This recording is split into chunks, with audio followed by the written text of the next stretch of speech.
Hey everybody, I'm here with Nolan North, super talented guy known for Uncharted, Young Justice, Con Man, Transformers Earthspark, which is a personal favorite, Pretty Little Liars, so much more. We could spend all the time just listing off your roles, and we're not going to do that. How are you doing today, Nolan? Doing great. We've had a great couple days here in Atlanta, and it's been a blast. People have been coming out, having a good time, and the great thing about having a bunch of different credits like that is I get fans from all different things, from television, film, or animation, or gaming. So it's great to see everybody come out and support all the craziness I do.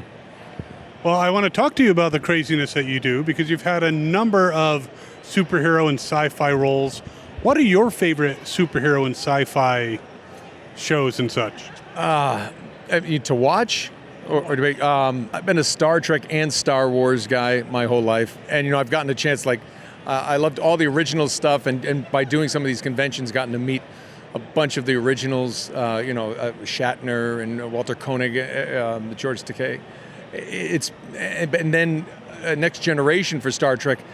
I got to become friends with Frakes and everybody in that universe, and even with Star Wars, through a lot of the animation. Getting to know people like Mark Hamill and just to be working with these icons, these legends. I think a lot of fans don't realize that we're fans too of a lot of this stuff. So I've always loved that kind of that whole thing. I got a chance to be in one of the Star Trek movies. J.J. Abrams put me into a little part, and it was just to be say I was part of that world. It's an honor, because it's just like I said. I'm a total geek for sci-fi. We could be best friends. Yeah, absolutely. Well, I think, birds of a feather. That's why we're all here, right? Well, I do have to ask, with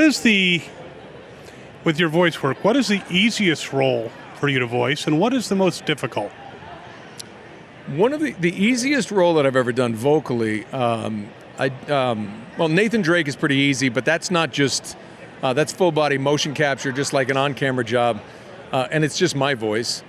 But there's a job. Knights of the Old Republic is a game I play, the Jedi Consular, and it's one of these games where you have your choices. So you may choose, the kind way, the very apathetic way, or the violent way, but the voice can never really go above something like this. So if I'm very happy to do something, that's very happy, and very happy to do something very apathetically. And then if I'm angry, it's just like this. But he can never yell, so it's really vocally just sort of like sit there with your tea or your coffee and relax and just read the lines, and that one's pretty good. I think the only one I ever did, it was an animated show, Breadwinners. I did Unsky. Yes, Unsky, the Viking beaver. Very proud, made my family proud. But Unsky kind of talked like this, and he was crazy, and all he did was scream, and then they brought in the heavy metal, death metal song that he had to sing a bunch of episodes, and I've never auditioned with that voice since, because it's like, nope, it was razor blades, and I was like, it was my own fault, but never again. Understandable. Lots of tea after that. Tea, a lot of rest, and of course my wife was thrilled because I didn't talk for 2 days. So. I'm not quiet around the house. Nice and quiet around the house. I'm not going to comment on that. In your live action roles, which one of you enjoyed the most?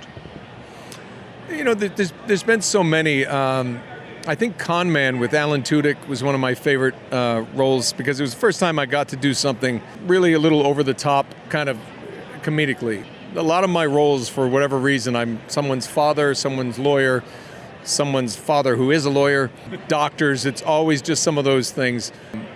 But Con Man was a chance to just be ridiculous. And I think Alan Tudyk is an absolute genius. One of the funniest people I've ever met, but one of just talented, and he wrote so much of it, and he was just a big part of all that. So, and he had me on there to do my little Jerry Lansing, the mocap king, and it just, it was just a real honor to be part of that with him. Well, that's awesome. And if anyone out there hasn't seen Con Man, you should definitely check it out. which character that you play is the most like you in real life? Probably Nathan Drake, because it's the most like my personality. I don't profess to be able to climb like that, and I'm not that. Definitely, I don't think I'd go up that high and climb. But yeah, it is my sense of humor. And Amy Hennig, the writer, wrote in such a way that we didn't walk into doing any of the Uncharted games with a full script. It would be a few scenes at a time, and she would let our own personalities kind of form what the characters, where the characters were going and how they would do things. And she did that not only with me, but with Emily Rose as Elena and Richard McGonigal as Sully. And she invited me, she's probably one of the few people who really invite me to put as much of myself into that character.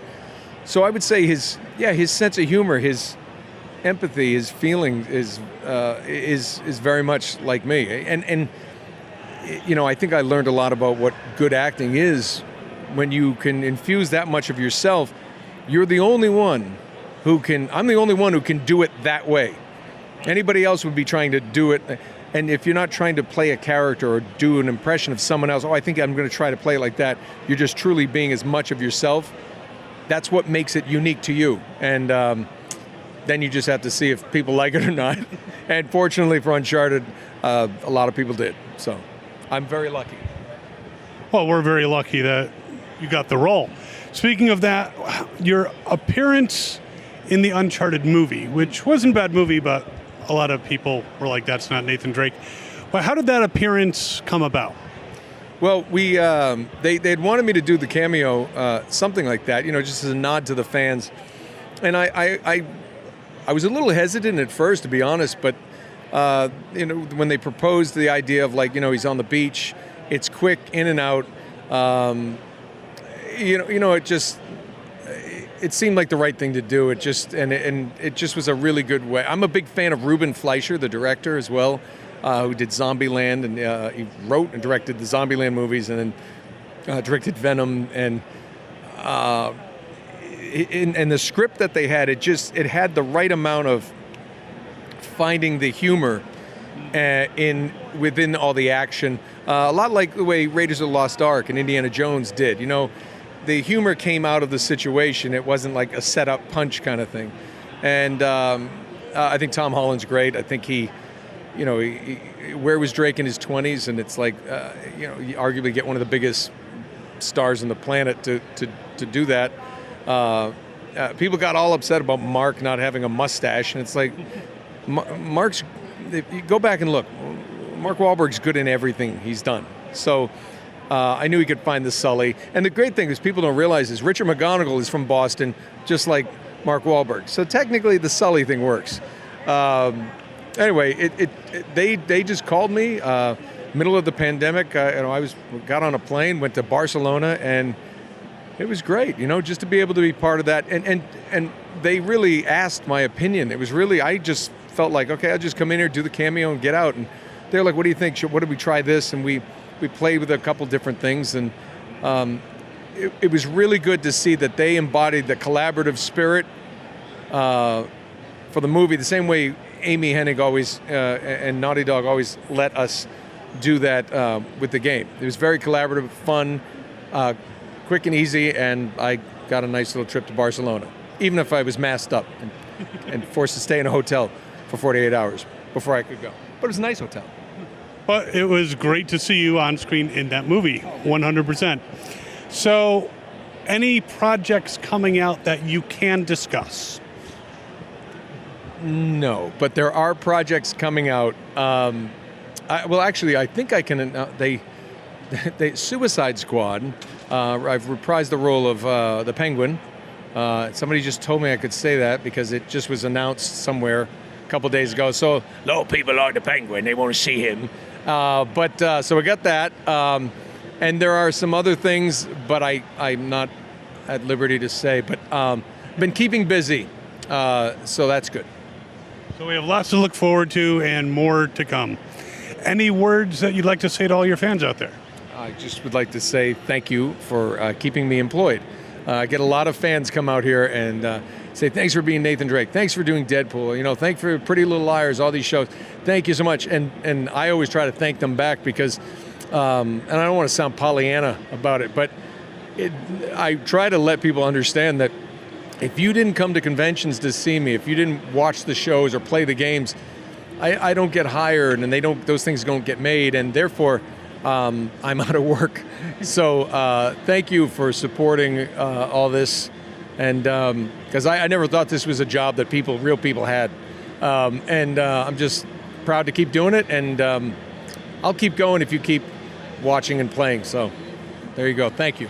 Awesome. Thank you so much, Nolan. It's been a pleasure. And thanks everyone out there for watching. And as always, have fun and follow your fandom. This is Erica Harlicker-Stone, and you're watching Fandom Spotlight. Yay! Make sure to like and subscribe. Do it right now. It's free. You don't have to pay anything. I don't know why you aren't doing it. Seriously, I'm gonna keep saying it until you do it. Ugh. Okay, thank you. Yay! Remember to have fun and follow your fandom. Bye!